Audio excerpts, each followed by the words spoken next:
లేదండి, నీట్గా ఉండాలి, చూడటానికి చాలా బాగుండాలి అంటే మాత్రం ఏదైనా గిఫ్ట్ పేపర్ కానీ లేదంటే పాతవి క్లాత్ ఉంటాయి కదండి, అవైనా ఇలా డబ్బా చుట్టూ అంటించేసుకోవచ్చు. ఎక్స్ట్రా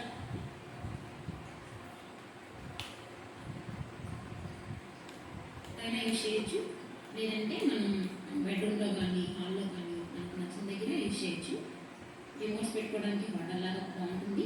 లేదంటే మనకి ఇంట్లో ఏవైనా మనం సరుకులు ఏవైనా తెచ్చుకున్నప్పుడు చిన్న చిన్న ప్యాకెట్స్ అనేవి వస్తూ ఉంటాయి కదండి, అటువంటి ప్యాకెట్స్ అనేవి అలా ఎలా పడితే లాగా లేదంటే ఏదైనా బాస్కెట్స్లో కానీ పెడుతూ ఉంటాము.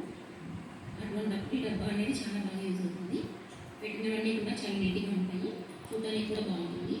లేదంటే చిన్న చిన్న డబ్బాలైనా పెట్టుకొని కిచెన్లో యూజ్ చేయొచ్చండి. చిన్న చిన్న పిల్లలు ఉన్నప్పుడు ఏవో ఒక రూపంలో చిన్న చిన్న వస్తువులు అనేవి వస్తూ ఉంటాయి.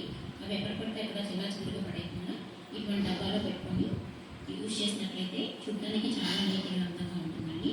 ఈ ఆర్గనైజర్ అయితే నాకు బాగా నచ్చింది. మీకు నచ్చినట్లయితే లైక్ చేయండి. Next tip number 7.